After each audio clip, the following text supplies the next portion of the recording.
Hello, good morning sa inyong lahat. Magandang araw, magandang umaga, magandang hapon sa lahat ng mga nakinig sa boses na ito.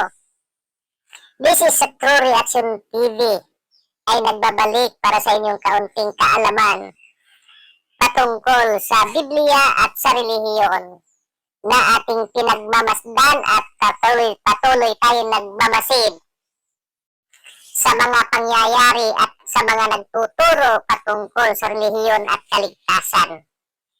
Dito po ay nakita natin itong isang CFD, Catholic Faith Defender, na nagtuturo tungkol sa isa daw di umano na relihiyon. Dapat po nating maunawaan at dapat po nating maintindihan mabuti, mga kababayan.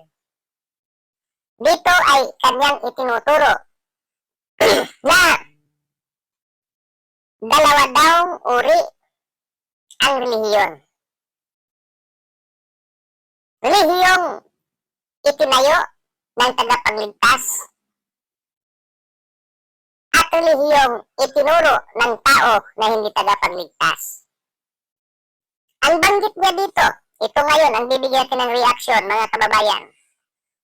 Ang itinuro niya, meron daw na nagsasabi na relihiyon na itinayo ng tao. Saka pa po, baka bago po tayo magpatuloy, mga kababayan, ang nagtuturo po itong Catholic Faith Defender ay si Paul Alima.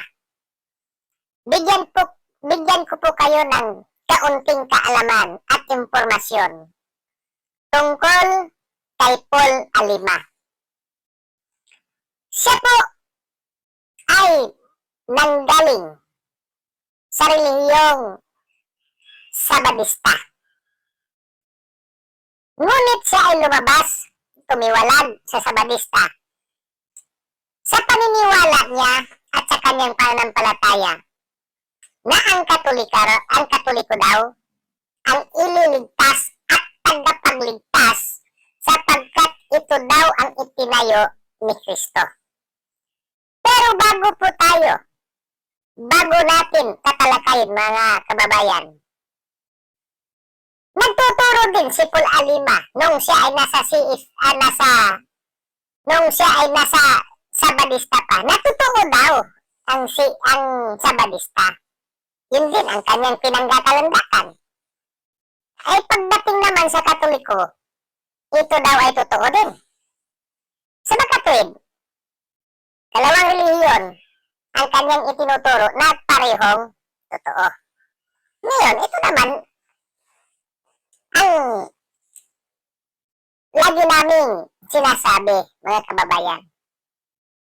Mula nang pumasok ito, si Paul Alima, sa Catholic Faith Defender, tauhan at kinuha ito ni Darwin Gitgano na isang pare na naging presidente ngayon sa Catholic Faith Defender Bohol Chapter. Pero bago po nagsimula itong Catholic Faith Defender sa Bohol, ay meron na pong Catholic Faith Defender sa Cebu na ito may kaugnayan ang Bohol doon sa Cebu nitong grupong ito. Na ang kanilang presidente naman ay si Soc Fernandez.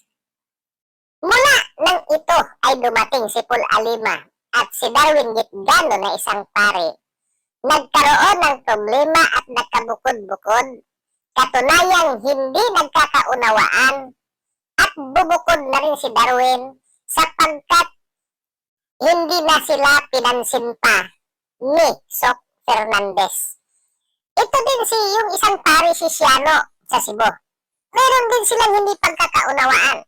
Kaya bumangon din, mga kababayan, sa Cebu yung Siplam. Yung Siplam po, galing din sa Catholic Faith Defender.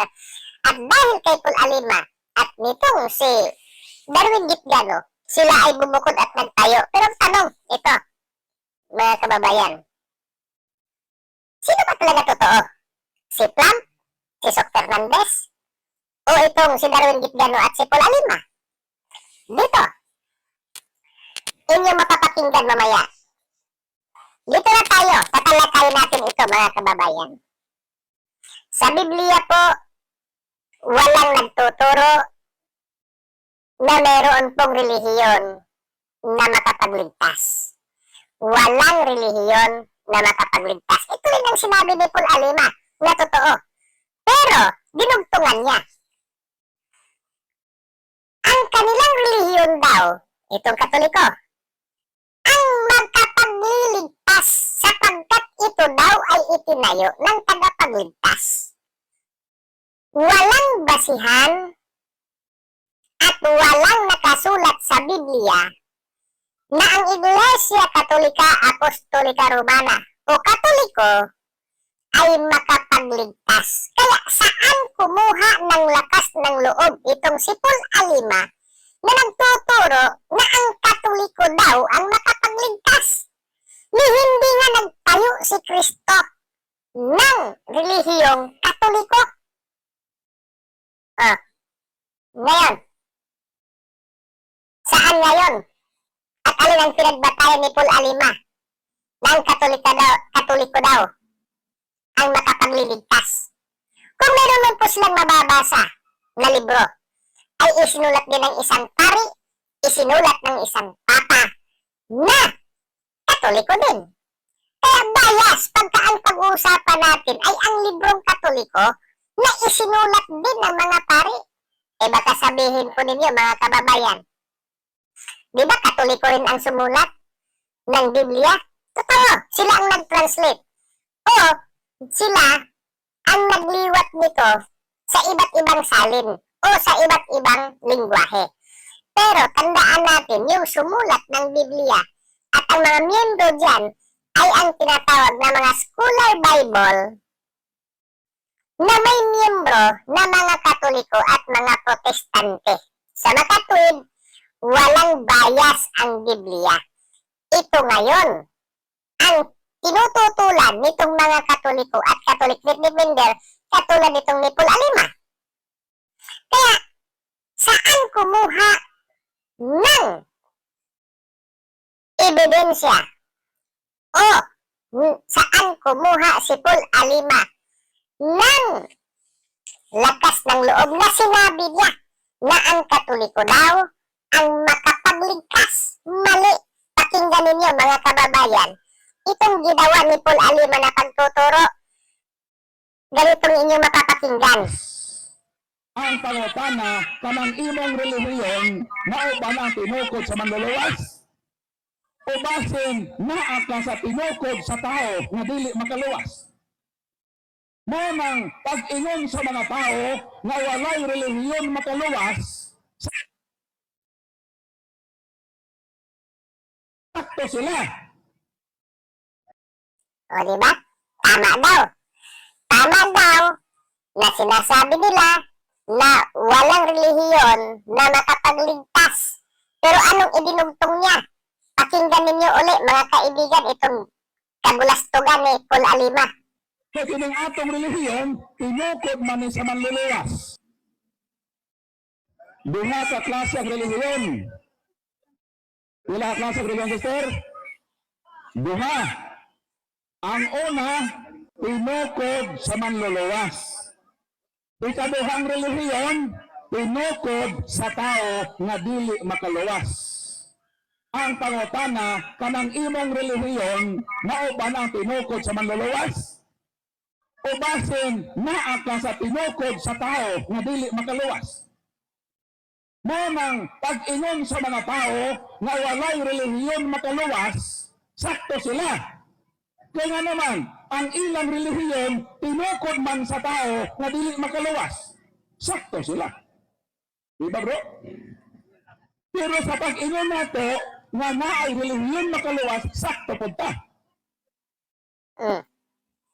Kaya kababayan, tingnan ninyo, tama daw ang kanyang sinasabi na may relihiyong makapagligtas. Eh saan niya kumuha ng lakas ng loob at ano ang kanyang pinagbatayan? Hanggang bibig lang si Paul Alima sa kanyang mga sinasabi. Kaya ito ba paniniwalaan natin? Na ito nga ay tauhan. O ito ginawang bata-bata ni Darwin Gitgano. Alam niyo po mga kaibigan, kung ano talaga ang kanilang tukoy at ano talaga ang kanilang ginagawa dito para mapirahan. Hindi halata na makapagkamal ng salapi itong mga Catholic faith defender at mga pari katulad ni Darwin Gitgano sa kanilang ginagawa. Isipin ninyo, nagtuturo na mga kaibigan na ang relihiyong Katolika daw ang makapagligtas. Wala na ito mga kaibigan. Tandaan natin, itong si Paul Alima ay isang Sabadista lumipat. Siguro binayaran ito ni Darwin Gitgano para lumipat sa Catholic Faith Defender. Hanggang dito na lamang mga kaibigan. Maraming salamat. Tandaan ninyo, subaybayan ninyo itong True Reaction TV. Ito ang tumutulig sa kay Darwin Gitgano at kay Paul Alima, mga kaibigan.